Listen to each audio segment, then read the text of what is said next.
Praise the Lord. ஆண்டவர் இரட்சகருமாய் இயேசு கிறிஸ்துவின் நாமத்தினாலே உங்கள் அனைவருக்கும் காலை வாழ்த்துக்கள். அநேக நாட்களுக்கு பின் மீண்டும் உங்களை சந்திப்பதிலே மகிழ்ச்சி அடைகிறேன். இந்த நாள் நம்முடைய தியானத்திற்காக சங்கீதம் 23:4. சங்கீதம் 23:4. நான் மரண இருளின் பள்ளத்தாக்கில் நடந்தாலும் பொல்லாப்புக்கு பயப்படேன். தேவரீர் என்னோட கூட இருக்கிறீர். உமது கோலும் உமது தடியும் என்னை தேற்றும்.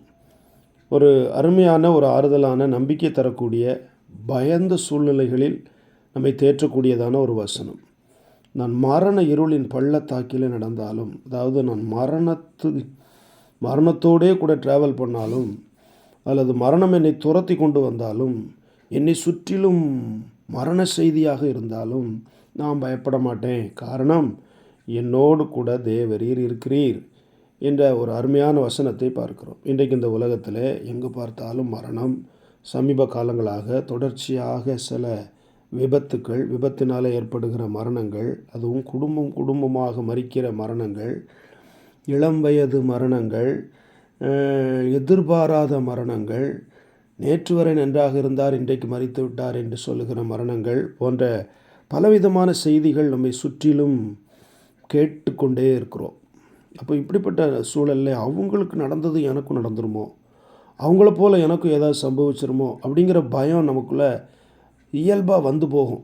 ஆனால் அந்த நேரத்தில் நமக்கு ஒரு தைரியம் இல்லை. நான் பயப்பட மாட்டேன். எத்தனை பேருக்கு என்ன நடந்தாலும் நான் பயப்பட மாட்டேன். காரணம், என் கூட கர்த்தர் இருக்கிறார்.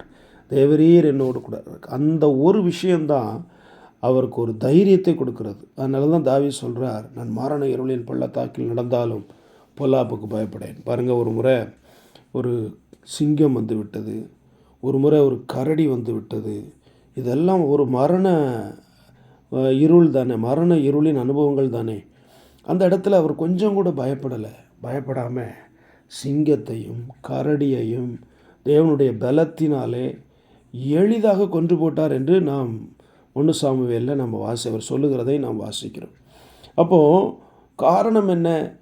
எப்பேற்பட்ட பிரச்சனையே வந்தாலும், கோலியாத்துக்கு முன்னால் கலங்கினாரா தாவீது? கிடையாது. கொஞ்சம் கூட பயப்பட்டாரா? எல்லாரும் பயந்து நின்னாங்க. இவர் பயப்பட்டாரா? கிடையாது. காரணம், என்னோடு கூட ஒருவர் இருக்கிறார், அவர் சர்வ வல்லவர் என்பதை சரியாக அறிந்திருந்தவர் தான் தாவீது. நமக்கு இப்படி ஒரு அறிவு நமக்கு வேண்டும். நமக்கு இப்படிப்பட்ட ஒரு நம்பிக்கை நமக்கு வேண்டும். நான் ஏன் பயப்படணும்?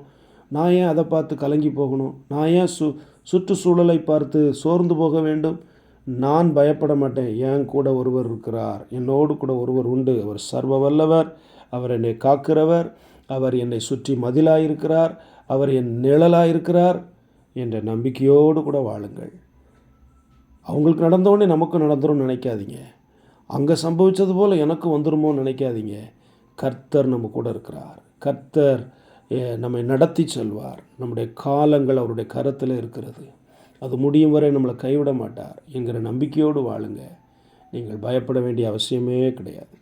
இந்த வசனத்தை மனதில் வைத்துக் கொள்ளுங்கள். நான் மரண இருளின் பள்ளத்தாக்கில் நடந்தாலும் தேவரீர் என்னோடு கூட இருக்கிறேன். நான் பயப்படேன், தேவரீர் என்னோடு கூட இருக்கிறேன். ஆகினால இதை கேட்கிற ஒவ்வொருவருக்கும் சொல்கிறேன், எதை குறித்தும் எதை கேட்டும் சோர்ந்து போக வேண்டாம்.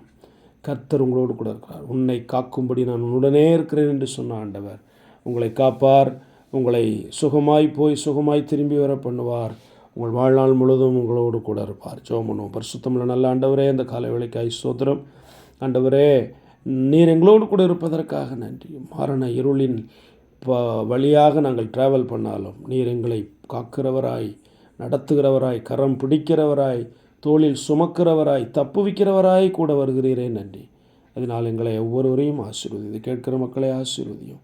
யாராவது அப்படிப்பட்ட மரண பயத்தில் இருப்பார்களே, ஆனால் இன்றைக்கு ஒரு புது நம்பிக்கையை நீர் அவர்களுக்கு கொடுத்துடணும். இயேசுவின் நாமத்தில் வேண்டுகிறோம் பிதாவே, ஆமென். God bless you. Have a blessed day.